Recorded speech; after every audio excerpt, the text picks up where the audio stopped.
¿Qué ocurrió realmente en 1492?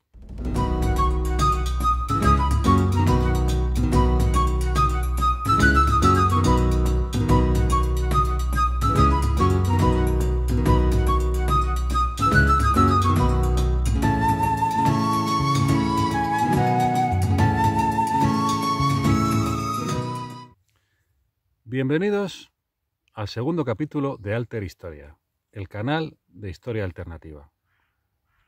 Si en el primer capítulo abordábamos un suceso que por consenso los historiadores, donde por consenso marcan el final de la Edad Antigua y el comienzo de la Edad Media, ahora vamos a abordar otro suceso en el que muchos historiadores marcan el final de la Edad Media y el comienzo de la Edad Moderna. Bien es cierto que no todos, porque los hay que lo marcan unas décadas antes, en la caída de Constantinopla, a manos de los otomanos. Pero bien, estamos hablando del año 1492. He pensado cómo podría plantear todo esto para que se entendiera bien y al final creo que lo que voy a hacer es una cronología bastante exhaustiva, aportando ciertos detalles para que vayáis viendo por dónde voy y al final rematar con la teoría que quiero exponer. Empezamos en 1482, 10 años antes. Comienza la Guerra de Granada. La corona de Castilla invade el reino de Granada, el reino que estaba todavía en manos musulmanas, con el apoyo de la corona de Aragón, con la cual se había unido no ha mucho tiempo. En el papado, en Roma, estaba Sixto IV. Ahora veremos por qué es importante saber quién estaba en el papado en cada momento.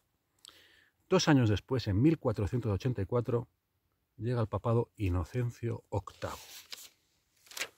de nombre Giovanni Battista Cibo. Este personaje, en primer lugar, hay que hacer notar que era genovés. ¿Genovés como quién? Como mucha gente dice que podría haber sido Cristóbal Colón. Evidentemente, el origen de Colón es una discusión de siglos. Pero digamos que hay muchas pistas que nos llevan hacia el origen genovés de Colón. Es un personaje Inocencio VIII, que pasó su infancia en la Nápoles aragonesa, en la Nápoles vinculada a la corona de Aragón. Esto es un detalle, y no es el último vínculo que veremos con la corona de Aragón. Hay un periodista italiano, Ruggero Marino, que dice incluso que era padre de Colón. Yo esta teoría la he leído, no me cuadra del todo, por una cuestión de fechas y de edades de ciertos personajes de la trama. Pero bueno, aquí lo menciono. Existe la teoría de un periodista italiano de que este personaje, Inocencio VIII, era padre de Colón, nada menos. Vamos adelante en la cronología y llegamos ya a 1491. El 25 de noviembre de 1491 se firman las capitulaciones de Granada. ¿Qué son las capitulaciones de Granada? La rendición del reino de Granada de Boabdil ante los reyes católicos. Se establecen las condiciones para la entrada definitiva, las condiciones de rendición, la entrada definitiva del ejército cristiano en la ciudad de Granada. Posteriormente, más de un mes después, el 30 de diciembre, hay una confirmación de estas condiciones, de estas capitulaciones. Bueno, parece ser que es un proceso complejo,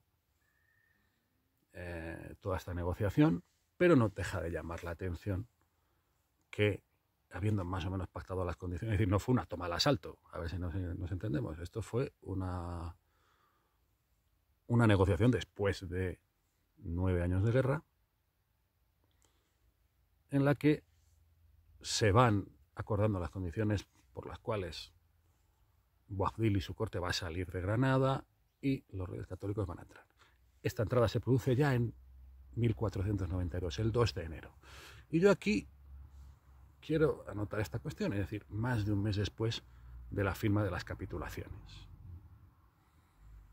Parece, a mí me da la impresión que se hubiera querido esperar a que llegase este año, 1492, que es donde van a pasar un montón de cosas muy importantes para la historia, no solo de un país, sino de la humanidad. De numerología sé poquito. Si vosotros sabéis de numerología, me podréis decir en la caja de comentarios qué nos dice la cifra 1492. Pero parece que se espera al 2 de enero, curiosamente. Imaginaos que hubieran entrado el 23 de diciembre, el 29. No, esperan al 2 de enero. Quizá, ¿por qué no?, para que todo lo que tiene que ocurrir ocurra el mismo año. El 31 de marzo se firma el decreto de expulsión de los judíos de las coronas de Castilla y Aragón, de los judíos que no quisieran convertirse al cristianismo, ¿de acuerdo? Este proceso sucede durante los meses siguientes, pero el decreto se promulga en esta fecha, el 31 de marzo de 1492. Vamos más adelante. El 17 de abril se firman las capitulaciones de Santa Fe. ¿Y cuáles son las capitulaciones de Santa Fe? Es un pacto entre Cristóbal Colón y los reyes católicos, más concretamente con Isabel, porque digamos que es más bien un pacto con la corona de Castilla, pero Castilla y Aragón ya estaban vinculadas en ese momento, en el que se fijan las condiciones de la expedición que Colón va a dirigir hacia el oeste, buscando nuevas tierras. Esto ocurre, repetimos, el 17 de abril. Se firman en Santa Fe de Granada, que es el campamento donde se había instalado prácticamente la corte castellana y aragonesa. El campamento desde el cual se puso cerco a Granada. Bueno, es que es un pueblo, es decir, realmente sigue existiendo. Santa Fe de Granada es un pueblo que existe a día de hoy, que por cierto se hizo a imagen y semejanza de Briviesca, la provincia de Burgos. Esto ya como dato anecdótico. Bien. Después del 17 de abril ocurre un hecho muy importante. Martín Alonso Pinzón, el mayor de los hermanos Pinzones, hace un viaje nada más y nada menos que a Roma. Os voy a leer lo que aparece en el Diccionario Biográfico Español de la Real Academia de la Historia, en la entrada referente a Martín Alonso Pinzón. Dice: conocido es asimismo el viaje que Martín Alonso Pinzón realizó a Italia en 1492, en concreto al puerto de Ostia de la ciudad de Roma. En este viaje le acompañó su hijo, Arias Pérez. Luego dice que supuestamente la excusa era un negocio de sardinas. Bien. Pero acaba diciendo en esta entrada del diccionario biográfico: en esta visita a la ciudad eterna, se piensa que Martín Alonso trató de hacerse con cartografía de la época para sus viajes, y se cree que visitaría los fondos documentales en la librería del Papa Inocencio VIII, para tener noticias sobre tierras al oeste de la península ibérica. Nada menos. Nada menos. Fijaos lo que nos están contando aquí. Esta historia la cuenta su hijo, Arias Pérez, el que la acompañó. ¿De acuerdo? Martín Alonso hace este viaje a Roma y regresa precisamente para embarcarse con Colón. Vamos adelante. El 25 de julio muere Inocencio VIII. Muere Inocencio VIII y aquí vamos a otro detalle muy interesante. En la tumba de Inocencio VIII, que está en la Basílica de San Pedro, hay una inscripción en la que se puede leer: Novi orbis suo aevo inventi gloria. ¿Qué quiere decir esto? Suya es la gloria del descubrimiento del nuevo mundo. Acabáramos. Se está apuntando el tanto, se está atribuyendo el descubrimiento del nuevo mundo. Inocencio VIII. Vamos más adelante en el tiempo. El 3 de agosto, Colón y los Pinzones, con su tripulación, salen de Palos, de la provincia de Huelva, del puerto de Palos, hacia el oeste. Ya sabéis, la Pinta, la Niña, la Santa María. 2 carabelas y una nao. Al mando de la Pinta, Martín Alonso Pinzón. Al mando de la Niña, Vicente Yáñez Pinzón. Al mando de la Santa María, Cristóbal Colón. Había un tercer hermano Pinzón, que era Francisco Martín Pinzón, que iba de maestre de la Pinta, como de segundo de a bordo de su hermano Martín Alonso. Bien, el 9 de agosto llegan a Canarias. Estuvieron concretamente en La Gomera y en Gran Canaria. ¿De acuerdo? Durante casi un mes. Durante casi un mes. El 11 de agosto es elegido nuevo papa, nada más y nada menos que Rodrigo Borgia, con el nombre de Alejandro VI. La familia Borgia, os sonará evidentemente, eran los Borja, de origen valenciano, vinculados, por tanto, también a la corona de Aragón, como Inocencio VIII a la corona de Aragón, que a su vez se había vinculado con la corona de Castilla. ¿De acuerdo? Que era, por cierto, este Rodrigo Borgia, este Alejandro VI, era sobrino de otro papa anterior, ¿verdad?, que había sido Alfonso de Borja, Calixto III, papa ya bastante anterior, del siglo XV. Seguimos con la evolución de acontecimientos. El 18 de agosto ocurre una cosa que a lo mejor dice, ¿y esto qué tiene que ver? Vamos a verlo. Se publica la Gramática de Nebrija, el 18 de agosto. ¿Qué es la Gramática de Nebrija? La Gramática de Nebrija es la primera vez que se fija la gramática de la lengua castellana. Y hombre, hay que tener en cuenta que el castellano fue la lengua que se exportó a América. Nada más y nada menos. La lengua que se exportó a América. La gramática se fija también en este año. Se fija la gramática. ¿Casual?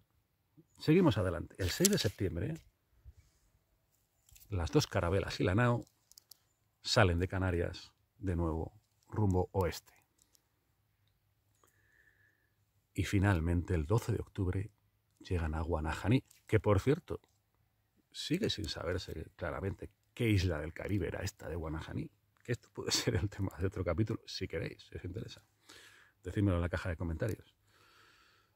En este momento se vinculan definitivamente América, empiezan a vincularse definitivamente, históricamente América, con el mundo que formaba, vamos a decir, Eurasia con África, con la África que se conocía. ¿De acuerdo? Estos dos mundos empiezan a discurrir unidos históricamente a partir de ese momento. Es cierto que antes habían llegado los vikingos a Terranova, a ciertas zonas de Norteamérica, pero no había quedado contacto después. Posiblemente habrían llegado los chinos. Hay quien dice que los griegos. Pero digamos que es a partir de este momento es cuando ya, independientemente, hombre, evidentemente los primeros que habían llegado eran los americanos. Los indígenas americanos, por supuesto, bien por el estrecho de Bering, bien por el Pacífico, por los dos sitios, por donde sea, habían llegado.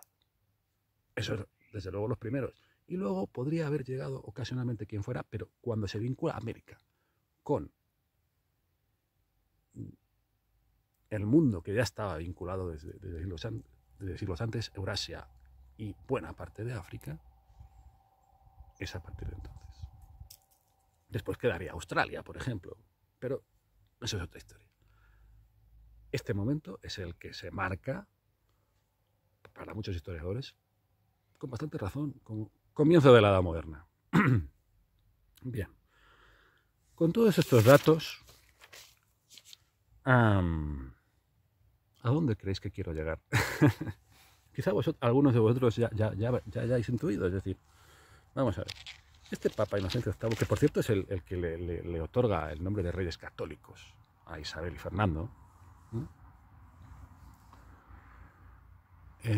él mismo, o quien quisiera poner esa inscripción en su tumba, se adjudica el mérito del descubrimiento del Nuevo Mundo, nada menos. Vamos a ver, yo lo que quiero plantear ¿es posible que la información para el descubrimiento del Nuevo Mundo estuviera en manos del mejor servicio secreto de la época, que no podía ser otro que el Vaticano, y que esa información se liberase a cambio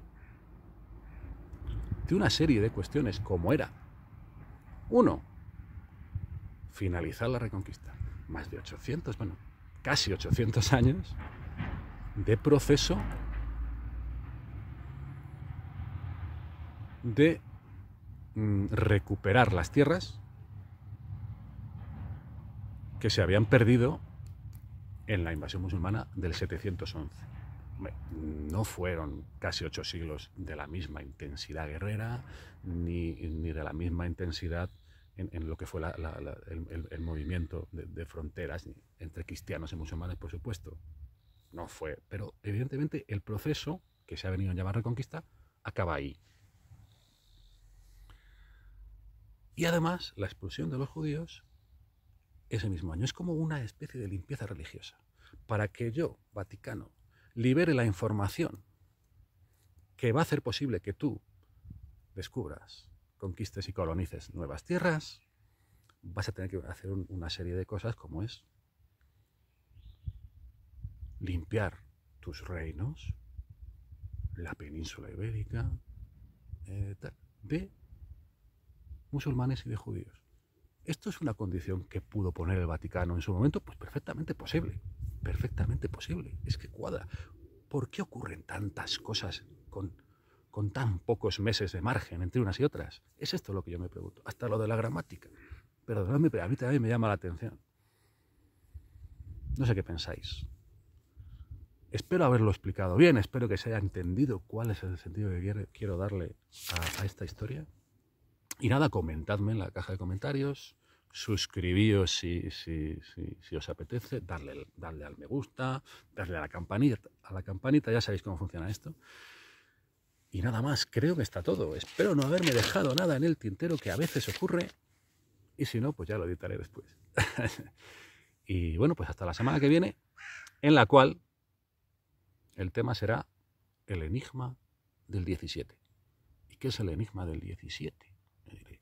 Bueno, vamos también un poquito con numerología, pero habrá que esperar una semana. Muchas gracias y hasta luego.